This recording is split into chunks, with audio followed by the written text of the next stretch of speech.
Good morning. Welcome in, and I'm the Hermit Poet, and welcome back to day 107 of the Pivot Year Devotional. And I'm the Hermit Poet, and I am so glad that you made it back in today for day 107. And we are going to be talking about redefining toughness this morning. And as always, the disclaimer, I cannot read the full Brianna Weiss devotional, so I have to reframe it in a poem in my own words, and then I give that to you, and then I give you a 14-minute teaching, and then we go and give you an application on how to apply the lesson to your trauma. All right? So we have made it through 107 days, and this is what I got out of the devotion today. The river strength is what I'm calling this poem. We've called the iron and the stone the only way to stand, to build a wall around our own within this weary land. But there's a power in the bend, a glory in the soft, a grace that doesn't need to bend or hold the weight aloft. Resilience is the open door, the window to the breeze.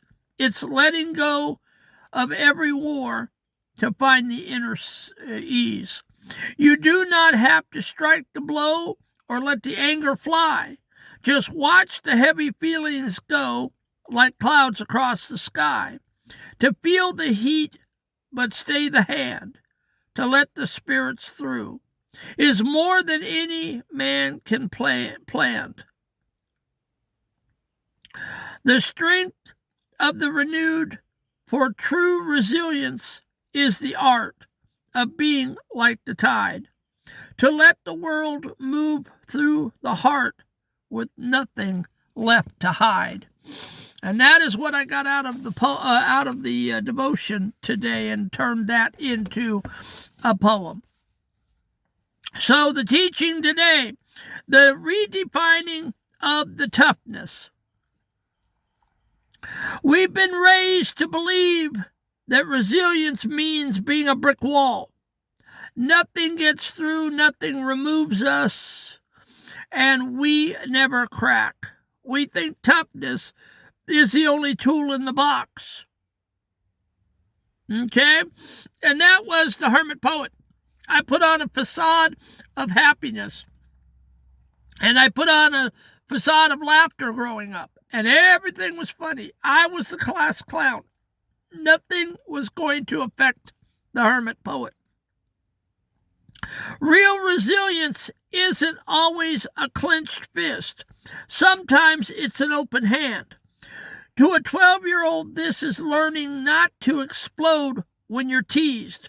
To a 55-year-old student, this is realizing that holding it all in is actually what's breaking you. And so I never did explode as a child. I always laughed. I always used self-deprecating humor. I didn't know what that term meant, but I knew that if you were going to insult me or pick on me or make fun of me, I was going to take the sting out of it, and I was going to pick on myself before you had a chance to. And I was the life of the party. I was the life of the crowd. Everybody liked Jeff. Jeff was funny as could be. Jeff was the class clown. Jeff was always being called down in school. Sometimes it's the softness to simply let things move through you. Okay, you don't always have to explode. You don't always have to get angry. You don't always have to get mad. You don't always have to, go for broke. You can just let the feelings be. You can just sit with those feelings, and you can just feel them. You can sit and you can say, I feel this way. I'm angry right now. I'm not happy right now. I'm depressed right now. And you can feel those feelings and then put them to rest and move on. You don't always have to get emotional. You don't always have to be an emotional roller coaster.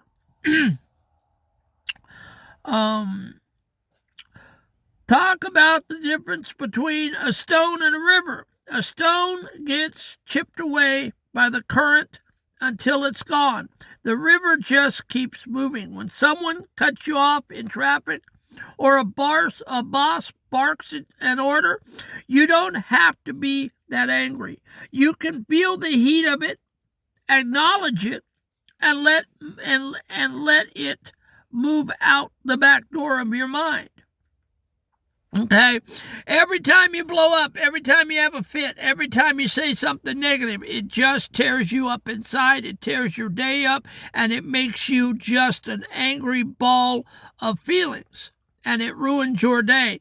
You don't always have to go for broke.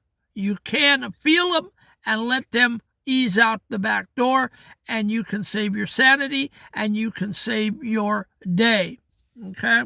That is being mature, and that is being an adult, and that is growing in your maturity, and that is helping to get you to your healing in life over your trauma.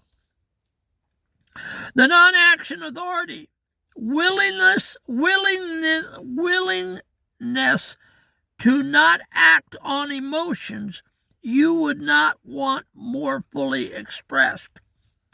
The blue-collar truth, in the factory or on the security post, reacting can get you fired, it can get you hurt.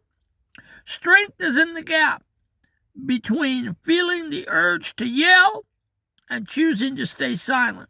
It's not weakness to be soft, it's the ultimate control.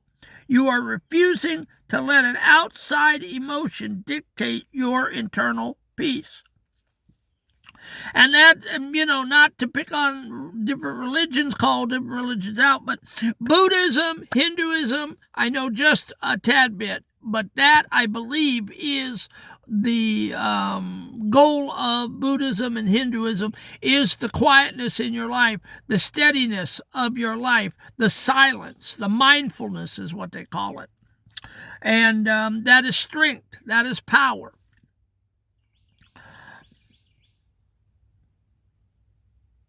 Resilience is the ability to feel the storm inside without becoming the storm. I've spent 60 years being the tough guy. Day 107 is about being the resilient guy. One breaks, the other flows. And I don't get mad as much anymore. Since I got my healing in June with the poetry ministry, and I wrote my first poem, I got all of that out onto paper, all 600 poems. And so I don't blow up near as bad, and I don't let things irritate me near as bad. The overnight application, the cloud watch. Tonight, when a heavy emotion hits you, maybe it's loneliness or frustration or a memory of the past, I want you to do the cloud watch. The action. Sit still for 2 minutes. Don't try to fix the feeling. Don't try to argue with it. Just say, I feel you. But you are just passing through. Imagine that emotion is a dark cloud moving across the sky of your mind. Watch it come and watch it go without grabbing onto it. Homework assignment. Comment below, what is one emotion you feel today that you are choosing to let pass through tonight instead of holding on to it? Let's practice being a river. And that is the devotion today, all right? Feeling the feelings and redefining your toughness, okay? Everybody wants to be tough. Everybody wants to buck up. And one of the ways you can do that is by feeling the feelings and then getting them out the back door without ruining your day. Just by saying, okay, I feel angry. You made me feel mad. Made me feel sad, depressed, whatever. And I am not going to explode over it. I have the power to control myself. I have the power to focus my energies, and I am going to slide those feelings out the back door. And no, it is not easy. And no, it does take practice, and that is what we're here for on our life's journey, is to practice those emotions and getting good at controlling them. All right, guys, we are still at 230 people. I am thankful for you, 230 students. I pray for you daily, for your healing and for your trauma. And I am content waiting on number 230, 35, 50, 500, and 1,000. God will give us the students as he sees fit. And when you folks get ready to hit the subscribe button and like button, I know you will. And until then, I am content teaching the 230 students that we have in the class. And I am proud of everyone that has joined us for the class. All right, guys, that's it for today. And number 108, the threshold of the ache, is coming up tomorrow, or we can call it the prison of fine, the prison of I'm fine, okay? And that's what we're talking about tomorrow. All right, go out and have a great weekend, and I'll see you tomorrow.